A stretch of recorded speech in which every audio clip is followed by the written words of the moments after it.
Halo, selamat pagi buat kalian semua. Senang kembali menyapa dengan Miss Hotli saat ini dalam pembelajaran agama Kristen dan budi pekerti kelas 5 SD. Hari ini materi kita adalah mengenal karya penyelamatan Allah. Mengenal karya penyelamatan Allah. Saya senang kalian semua sehat-sehat, sehingga bisa mengikuti pembelajaran ini dengan penuh semangat dan antusias ya. Berharap kalian semuanya dapat mengikutinya dan memahaminya sehingga kalian bisa memahami bagaimana karya Allah di dalam menyelamatkan manusia berdosa.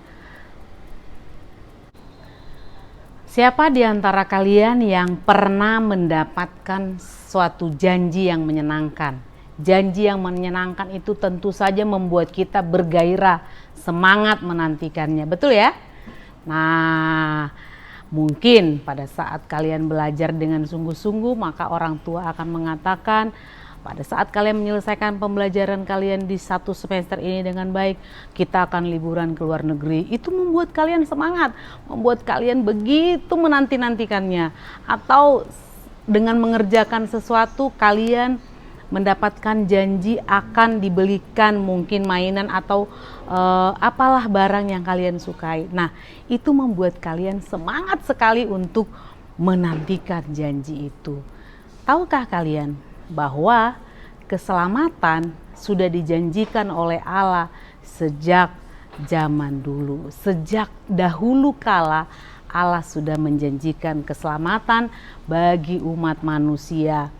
Ya, di dalam perjanjian lama Allah sudah menjanjikan keselamatan. Pada saat Adam dan Hawa berdosa, Allah memang menghukum mereka. Allah memang membuat mereka menerima resiko atau konsekuensi dari ketidaktaatan mereka.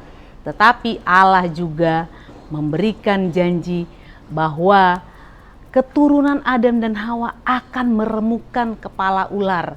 Ya, itu sebuah janji yang diberikan oleh Allah kepada Adam dan Hawa pada saat itu, dan itu berlaku jika Allah berjanji, maka Allah tidak akan pernah mengingkarinya.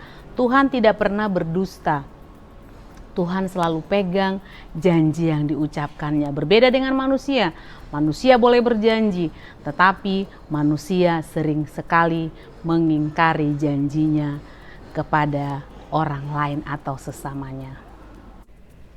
Sebelum terjadi air bah, Allah membuat perjanjian dengan Nuh bahwa Allah akan menyelamatkan Nuh dan keluarganya. Dan kita tahu bahwa betul Allah menyelamatkan Nuh dan keluarganya. Meskipun pada saat itu hanya Nuh dan keluarganya yang selamat, tetapi Allah sedang mempersiapkan perjanjiannya digenapi di kehidupan selanjutnya, dan generasi selanjutnya yang diberi perjanjian oleh Allah adalah Abraham. Abraham menerima 3 janji dari Allah. Janji yang pertama adalah bahwa Abraham akan menjadi bangsa yang besar. Lalu janji yang kedua yang diberikan Allah kepada Abraham adalah bahwa Abraham akan sangat diberkati oleh Tuhan.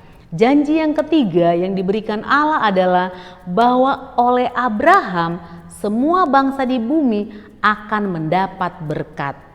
Dan keturunan itu menjadi sangat banyak. Kemudian karena terjadi kejadian yang sangat berat, bangsa Israel akhirnya menjadi budak di bangsa Mesir, di negeri Mesir. Mereka diperbudak, tetapi Allah melepaskan mereka. Allah melepaskan mereka dari perbudakan itu. Allah tidak mau bangsa yang dipilihnya, yang sudah diberikan perjanjian, mengalami perbudakan. Allah membebaskan mereka, dan Allah hadir dalam kehidupan bangsa Israel. Meskipun itu di padang gurun, Allah hadir di sana memberkati mereka dengan penyertai sebagai tiang awan, tiang api, memberikan makanan yang cukup bagi mereka. Dan kita tahu di dalam perjanjian lama janji itu pun sudah ada. Dan walaupun di dalam perjanjian lama pada saat orang-orang percaya kepada Allah harus beribadah, mereka membawa kurban persembahan mereka di hadapan Tuhan. Tetapi kemudian janji itu digenapi di dalam Yesus Kristus.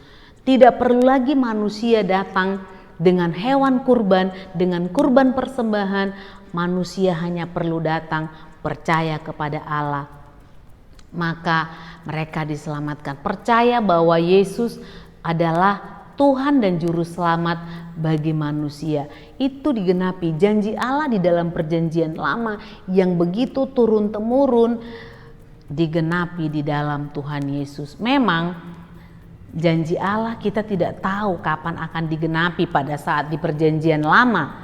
Pada saat di perjanjian lama orang menanti-nantikan janji Allah bahwa Allah akan memberikan penyelamat, tetapi tidak tahu kapan waktunya, kapan itu akan terjadi. Itulah sebabnya Allah memilih dari satu generasi kepada generasi yang lain, dari satu orang kepada orang yang berikutnya untuk menggenapi janji Allah, yaitu menyelamatkan manusia. Penyelamatan itu bukan karena manusianya, tetapi penyelamatan itu adalah inisiatif dari Allah sendiri. Itu sebabnya Allah hadir di dalam diri manusia menjadi seorang manusia melalui Yesus Kristus. Di dalam diri Yesus Kristuslah digenapi janji itu. Lalu ketika orang yang percaya kepada Yesus, mereka menerima keselamatan. Siapa yang percaya kepada Yesus Kristus, maka mereka akan diselamatkan.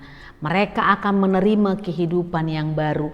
Mereka akan menerima janji yang diberikan Allah pada saat itu kepada orang yang percaya kepada Yesus sebagai Tuhan dan Juru Selamat. Tentu saja Misotli ingin kalian juga mengalami janji itu, mengalami Yesus sebagai penyelamat di dalam hidup kalian. Itu pembelajaran kita hari ini, dan kita bersyukur ada penyelamat hidup kita, yaitu Tuhan Yesus Kristus. Sampai bertemu kembali dalam pembelajaran selanjutnya.